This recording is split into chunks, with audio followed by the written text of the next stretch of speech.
ክብር ለኢየሱስ ይሁን። ከዚህ በፊት ከሞት በመጀመሪያ እኔ አመለጥኩኝ።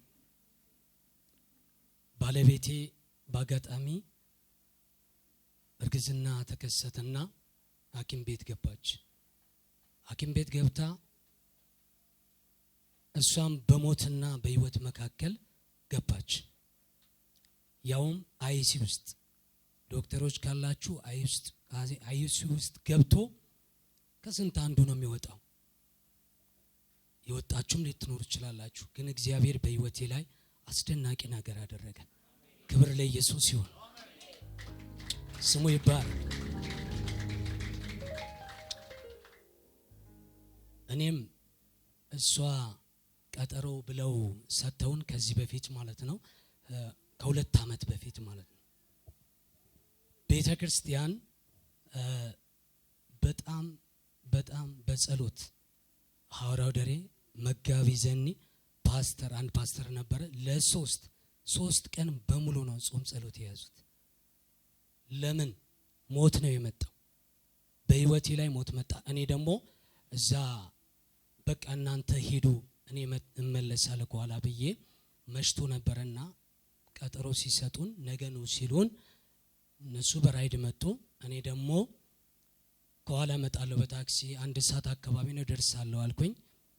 አንድ ታክሲ ውስጥ ገባው። ልክ ስወርድ ከኋላይ ምን እንደሆነ አላውቅም፣ በቃ ጣሉኝ።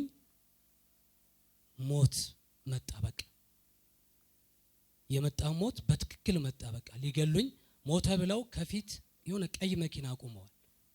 ወስደው ሊጥሉኝ ይሆን አላውቅም፣ ግን ብድግ አድርጎኝ ምን እንዳስደነገጣቸው አላውቅም።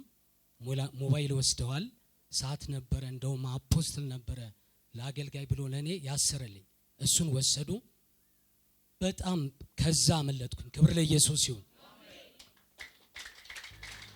ስሙ ይባረክ። እንደገና ደግሞ ባለቤቴ ከአይሲ ውስጥ ከሞት ያያችሁ የጠየቃችኋት አላችሁና ከሞት አመለጠች። ቤተ ክርስቲያን ግን በጩኸት ሐዋርያ ደሬ ዘመኑን እግዚአብሔር ይባርክ፣ በእውነት እግዚአብሔር ይባርክ። ቤቱና ትዳሩ መጋቢ ዘኒን እግዚአብሔር ይባርክ።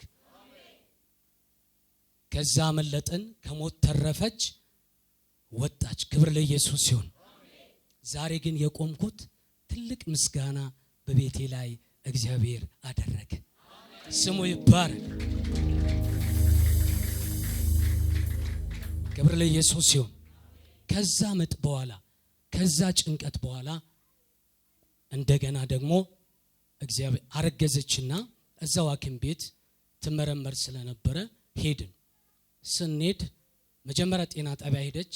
እርግዝና እንደተከሰተ ነገሯት። ፈራችም፣ ያንን ነገር ስለምታውቅ ፈራች። ግን እግዚአብሔር እዚህ ቤተ ክርስቲያን አንድ ቀን አልፏት አያውቅም። አንድ ቀን አልፎኝ አያውቅም። ሁሌ እግዚአብሔር ይናገረን ነበር። ሁሌ እግዚአብሔር ይናገረን ነበር።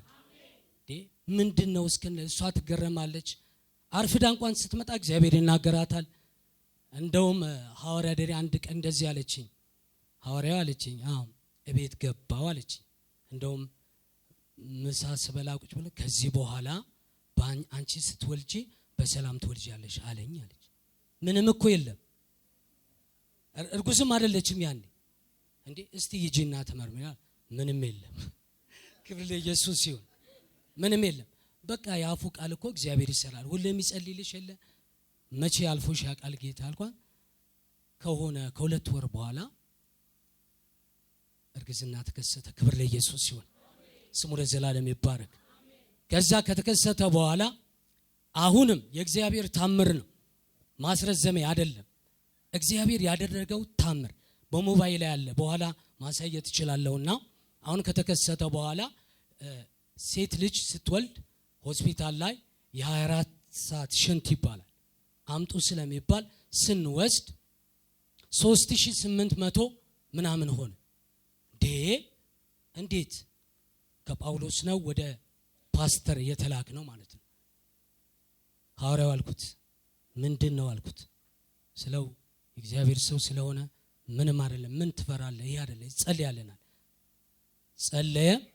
በሁለተኛ ስትመረመር ነፃ ነች። ክብር ለኢየሱስ ይሁን። ነፃ ሆነች። ያው እርግዝና አለ። ነፃ ሆነች። አሁን በህይወት ያደረገው 3 ነገር ነው።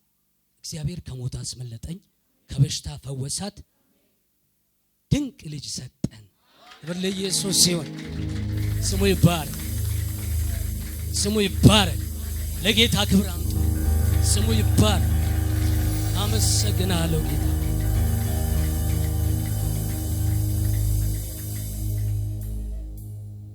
ሐዋርያውን አገልጋዮችን እስቲ እግዚአብሔር ይባርካችሁ ብለዋል።